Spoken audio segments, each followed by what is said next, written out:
Just a short while back, you'd have seen blaring headlines. Retail inflation at record lows. That was a reading for the month of October. And you can imagine people shaking their heads thinking, that doesn't mean anything. My bills keep going up. What does inflation at 0.25% mean? And you can't see the effect. Does low inflation have a bearing on growth going forward?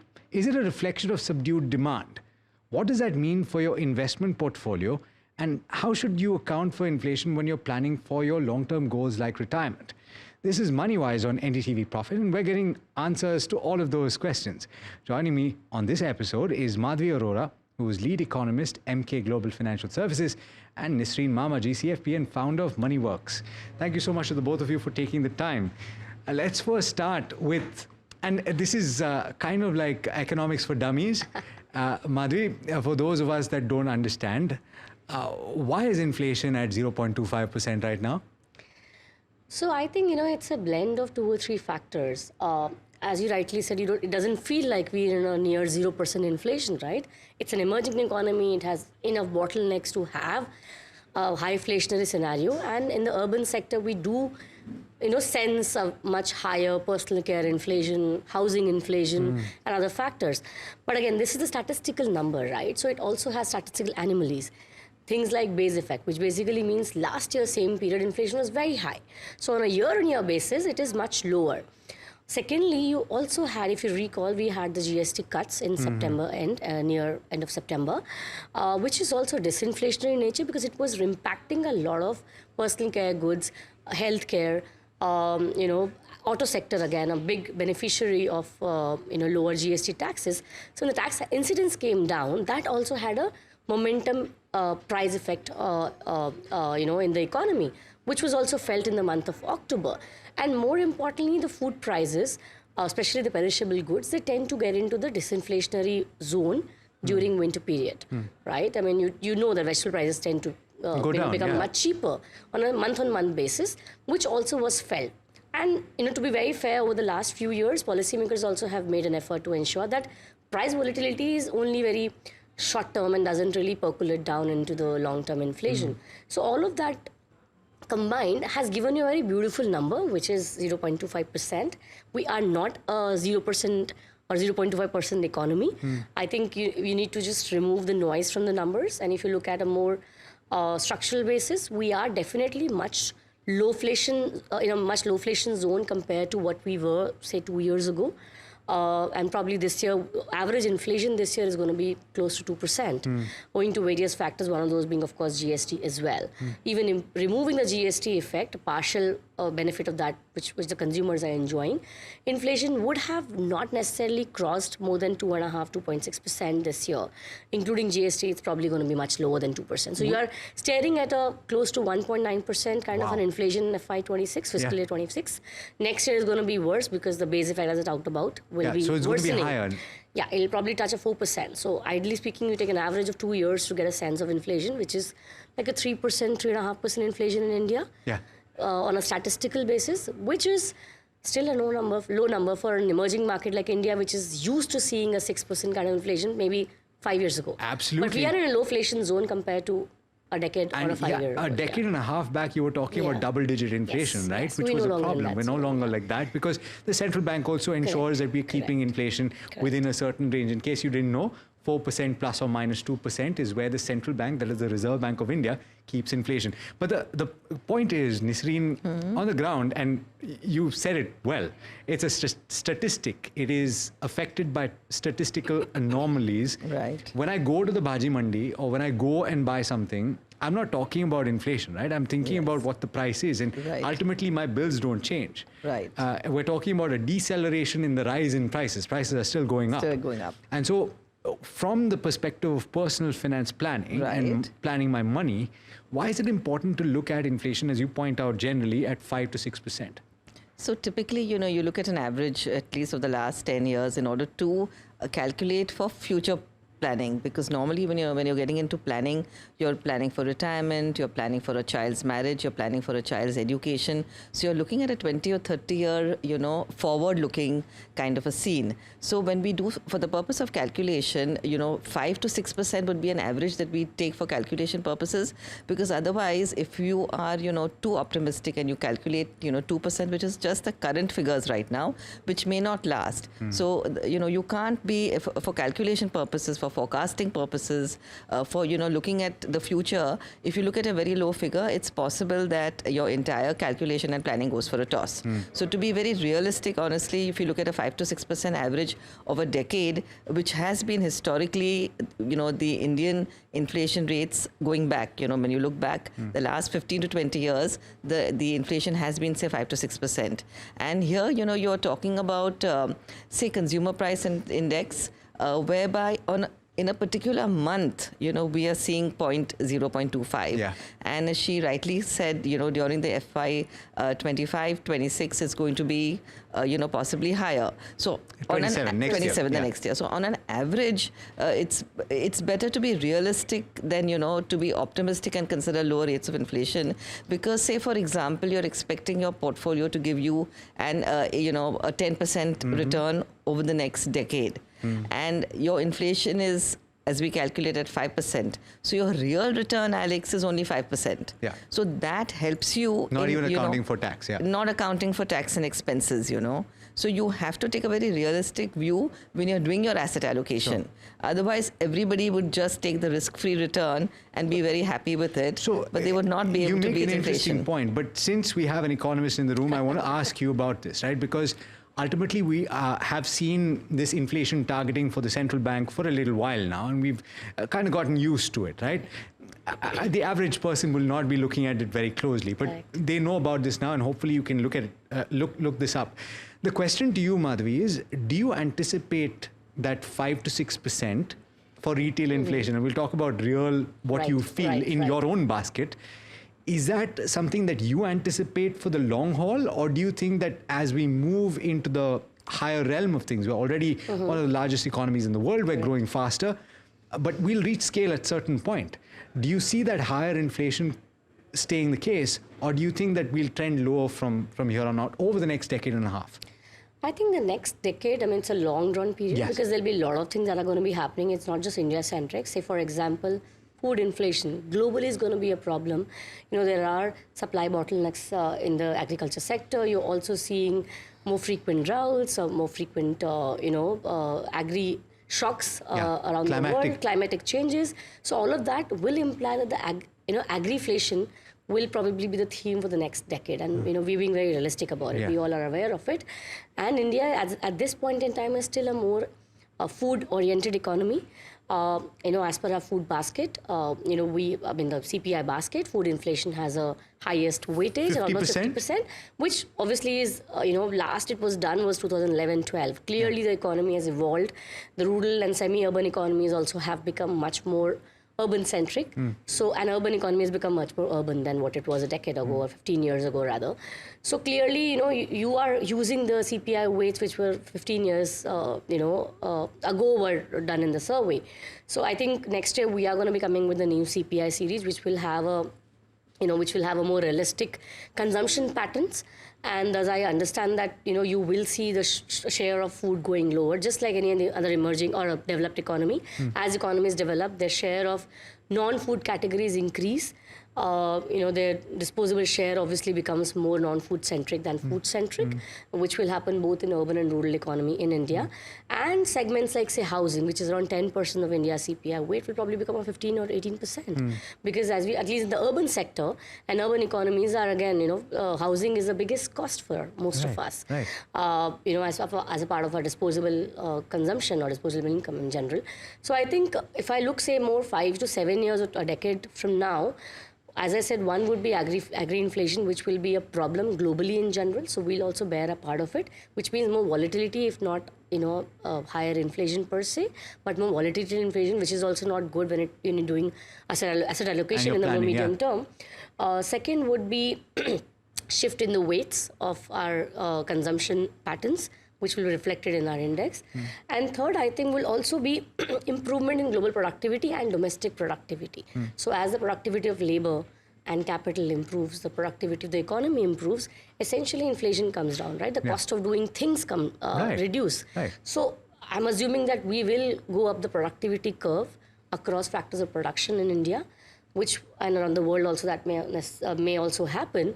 Technology will be a biggest lever in that.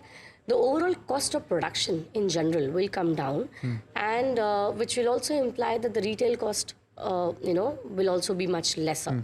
So technically speaking, next decade or so, a more improved efficiency in factors of production ideally should imply lower inflation. But again, the factors which are not in your hand is, the weather vagaries and all of that, which can keep it volatile. Sure. So I do want to get into, before I talk about asset allocation and how you should plan for your long-term goals, the cost of low inflation and whether we're truly seeing low inflation. The reason I ask is to come to your original point, because food, you're actually seeing deflation in a lot of these pockets, right? And core inflation, which is non-food and non-fuel, is at 4.4%, right? So which indicates that outside of food, outside of fuel, which has been depressed relatively, you actually are still seeing prices go up. What does that mean for growth? Is it indicative of consumption at all? Will the Reserve Bank of India react to this in cut in December? And what are the broad implications for growth? So the 4.4% you're talking about, to a large extent, it was impacted by the gold inflation. And again, gold is not in my hand, right? So gold, last 2 consecutive months have seen 13-14% month-on-month increase, September month and October month. Both of them were reflected in the CPI inflation as well, right? So you need to remove that noise, because that's not generally when you talk about core inflation, it is basically also a reflection of demand dynamics. The companies, when they are sort of charging me, they would have to understand what the demand dynamics are, whether they're able to pass on the higher cost to the consumer, or they have to bear losses in their books or reduce their margins. All of that also is impacted by the demand dynamics. So to be very fair, last 3-4 years, if you look at the core inflation, actually has been trending down on an average. Last 3-4 months has been very volatile because of gold. If I remove gold, your core inflation is actually running sub 3.5%. Wow, okay. Right? So you are in a low-inflation zone in India versus the past trajectory of Indian inflation. What is the cost of that, though? See, low inflation is actually good for you purchasing power. My real purchasing power goes up, right? Whatever income I have, on paper, I'm paying much lesser in general. Again, I'm not going commodity-wise. I may be still paying much higher rentals. My rental inflation is every year at least 7-8%. CPI inflation just shows a 4-5%. That's not necessarily the case, because it's again, different cities will have a different dynamic. But in general, low inflation is good for real purchasing power, because it improves my purchasing capacity with the same income that I'm having. So that obviously is actually a de facto consumption boost. And policymakers, that's why would like to have a moderate inflation in India in general. A very low inflation is not good for producers, because they have no margins to produce, right? I have to have an incentive to produce. If I'm not even getting 1% return on my goods, why the hell will I produce? So the balancing factor is somewhere 4%, 5% for developing economies like India. But at the same time, a low inflation also it sort of boosts real rates. So my real deposit rate goes. It's a good point. Which brings me to the investment perspective, right? When you are advising people, particularly about, and I know that you have bucket strategies that you talk about, you have goal-based strategies that you talk about. If you're talking to somebody in their mid-30s with a child, you're talking about how do you account for inflation in education 15 years down the line or 10 years down the line?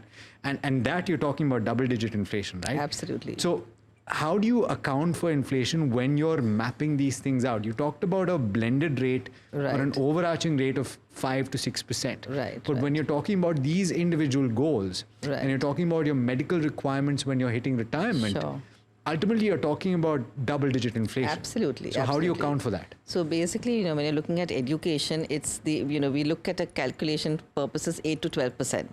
Okay, now this is the reason being, your books are going up. the faculties, salaries are going up, infrastructure costs are going up. So those are some of the reasons why it is, absolutely the statistics have proven that you're expecting at least an average 10% inflation rate for education. As far as the medical goes, it's nearly 14%, which is, the actual figures. And for calculation purposes also, if you consider 14 to 15%, it's really very high because of obviously in the infrastructure cost, the hospitals, the pharmacy bills, radiology. I mean, even if you just go for a normal doctor's visits today, between, 2 consecutive years, if you're going for an annual checkup, you will know that, these rates have gone up. So if you're forecasting for the longer period, this does become a challenge. So, the blended rate that we normally would consider would be, you're trying to achieve at least a 15% growth rate, because if your inflation is, your blended inflation is 7 to 8%, your real return has to be at least 5%. Sure. So the outcome in this case is you're saving for education separately, but assume that you're early on, you're 30 to 40 or 30 to 45 even. At that moment, you can cover your health costs with insurance, right? Which is great. Right. So you don't have to essentially spend out of pocket when you have, or if you have a reason to. Yes. But you can't do that when you're 60. So you're saving now for those medical requirements when you're 60 plus, because you won't get a health insurance policy that you can afford at that point. Is that the right interpretation? That's absolutely correct. But, at least if you're living in urban India, so even today, you should take a cover with a floater which is higher than what you need. Sure. So that when you reach, that position at age 60, you will still have a realistic cover. When you but just to drive home the point, you're saying that if you don't claim this, it'll keep rising because you have your no claim bonus, right? Right. But that's up to a limit, Up so to the a limit. no claim bonus is not infinite. And you revisit this every year, right? And your premium every couple of years or every 3 years will every go 4 up. years or every 5 years, Right. would increase. So you don't have the option to buy a new policy when you're 60 plus. If you are, if you have already been diagnosed with any illnesses, yes, you may not have the option to buy. So that is why when you start the policy itself, you should be taking a policy which is at least 5 to 10 times more than what you need for today's rates. Right. So today if you need say a 5 to 10 lakh cover, opt for a 50 lakh cover, maybe with the top up, so there is an option of taking a top up policy also. Sure. So your base cover can be say about 10 to 15 lakhs and your top up can be another 15 to 20, at least 40 to 50 lakhs. So you have to think, what is going to cost you when you're age 60 at that purchasing power parity, for you to maintain that in health. Is it reasons. because it makes it easier for you to get a policy when you already have a policy? Is that what you're saying? No. If you don't have any illness, it's obviously easier. Sure. Okay. So if you're not diagnosed at age 30, you're expecting to be fit and fine. Yeah. So take the policy then, take a very good top up as well, so that same, then the insurer cannot reject you if you continue paying the premiums. Okay. But so do you also save for medical purposes when you're 65 So, plus? another option to do it is, besides going in for your insurance cover, because a lot of people also just, rely on the company policies. And they are resisting to take, the personal policies. And sometimes if there is a job loss, then you're kind of stuck. Sure. So for such a person or even otherwise, you can have a separate investment tool for medical emergencies, So when you're doing your asset allocation for various goals, medical can be one of them. Okay. So you do emergency planning, you plan for your children, you plan for your retirement, you also plan for a medical issue, so that, you can self-fund if something goes critically wrong. Important. And you don't have a critical illness policy, or you're running short. That could very well be the case, because sometimes you go to a hospital which is beyond your limits, because a certain doctor, certain treatment is available there. Yeah. So for that kind of planning, it's also good to have a separate investment vehicle for that particular emergency, which is very likely to Also work add out. holidays in that. They should have Holidays, 100%. Everybody has We're holidays. getting too much into medical aspect of it. Let's be a little happy. Yeah, absolutely. It should be a holiday fund. Holiday fund. Always. Always. Nowadays, if you talk to a 30 or 40-year-old, Yeah, I have a holidays holiday is the fund. first. You have a holiday fund. How do you account for it? So 30 My manager takes care of it. I'm going to connect with her later after the show. Definitely. That's a good idea. So holiday fund as well. So what you're essentially saying is everything you save for, you account for inflation. You account for inflation. Now, you mentioned asset allocation, right? And at the cost of bringing this back to a slightly boring conversation, but important nonetheless, right? How much of a bearing do you think that a low inflation will have on your return expectations? And just from a broad standpoint, you would generally benchmark your expectations of returns on nominal GDP, right? Correct. Because your earnings of companies that you invest in are tied to Absolutely. that. If inflation is low, your rates go lower, the yield that you get from your instruments that you invest in debt goes lower. Correct. All of that is tied, isn't it? Correct. I agree with you. So asset allocation becomes very tricky. In equities market, everything is, hinged to nominal GDP. And if you're looking at an inflation which is less than 1%, which basically implies that the nominal GDP growth is probably going to be even sub 7.5-8% this year. So that will, have a bearing on earnings. And if you're not even expecting earnings growth to be in, high double digits, then you're basically looking at a much more muted, returns also in the equity market. So I think to that extent, one has to keep in mind that low inflation also comes with a cost for the companies, especially in terms of profitability and stuff like that, and eventually will have bearing on equity market. And as you rightly said, a low inflation also tends to lead to on a fixed income perspective, a much lower yield on on your bond products. So clearly, a low inflation basically will be will be basically implying that the yields will be much lower, and thus all of your fixed income products obviously will not be very lucrative. So that becomes a little trickier period. But again, as I said, it's just a very short-term period. As we were discussing, inflation, at least urban inflation, isn't like a sub 1%, Sure. And whatever said and done, at least in the fixed income side, people actually have had MTM losses because bond yields have not come off. Yes, in exactly. line with the kind of cuts and the liquidity that one expected to have delivered. So, But if you're tracking the bond market, is also because of foreign institutional selling yeah, and all of everything. that, right? A lot of other factors. Domestic guys also. There's a demand drought and all of that. But on the point of yields and on the point of policy, right, reaction, do you anticipate that the Reserve Bank of India will cut in December, and how much do you expect them to cut in this cycle? So they've already delivered almost 100 bips plus, right? Yes. And I'm saying 100 bips plus because they've also given liquidity in the market and have also eased regulatory norms, for the banking sector. Sure. Which also de facto is easing, right? If you're making financial conditions easy by easing the lending conditions to, risky profiles, somewhere you're also, leading to a much easier monetary conditions in India.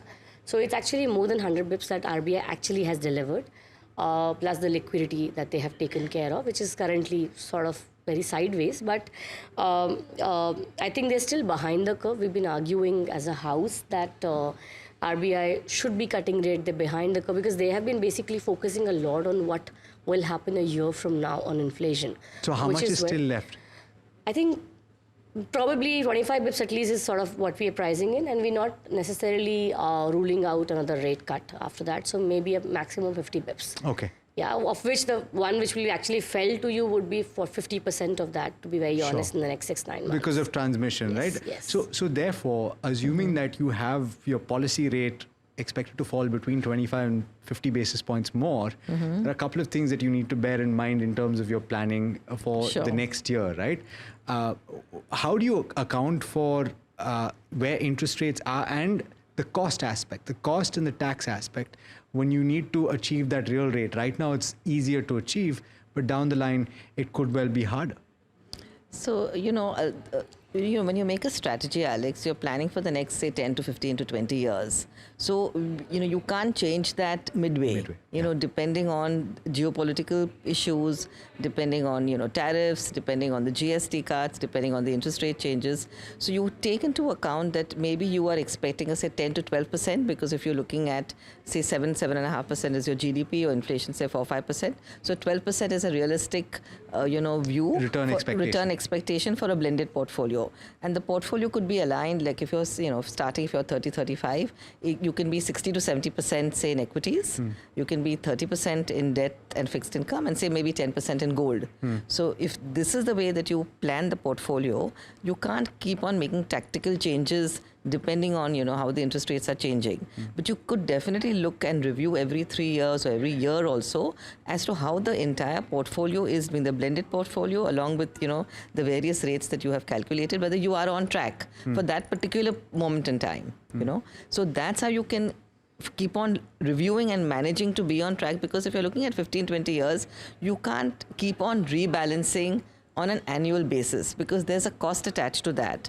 There are expenses and there are taxes also. So if you're looking at say 10-12%, your expenses about 2-3%, maybe less, say 2-2.5%. You know, taxes say for an equity portfolio 12.5%, debt portfolio will be your slab rate. So then your real return is going to be very much, you know, compromised by that. So when you're, for the purpose of calculation, it's always better to take a post-tax and a post-expense return, and then you do your math. What is the one trick that you would say to beat inflation on a consistent basis? Is it incrementally increasing your savings over the years? Definitely. So it's, you know, a step-up SIP is actually a very golden tool in your hands, because that extra incremental income that you have every year, you know, salary increase, bonus, etc. So you have to be very disciplined, and that anything extra that you have in your hands, you know, don't start consuming to a large extent, because your lifestyle need not go up, you know, to a large extent. A marginal increase in lifestyle obviously is expected, and we are all aspirational. And, you know, when you have the little extra money. And you need those holidays. And you need those holidays, absolutely. Yeah. And when you have the little extra in your hands, you know, you're supposed to enjoy it. Otherwise, there's no motivation for you to, you know, carry on doing what you are doing. So, of course, as human beings, we all want to do that. But the discipline has to be there from you. That anything extra, like even if it's, you know, children get sometimes covers on their birthdays and they don't need multiple toys. So you give them one big toy, and the rest of all that, just keep on investing on the child's name. I think these very, very small and simple things. It sounds great. If, you know, the parents can do and we can all sort of advise, it would be really nice. And that's how the portfolio increases. So these, it's a very simple tricks, as you said, but very simple thinking. And step-up SIP is actually a fantastic and golden tool. On that note, ladies, thanks so much for taking the time. Pleasure having you. You know, I must confess that this is a more technical conversation than I've had in the recent past about inflation and why it is where it is. It is unlikely to be here for very long. And hopefully, we've helped you in your long-term planning. Let us know what you think, and do stay tuned. Lots more coming up on NDTV Profit.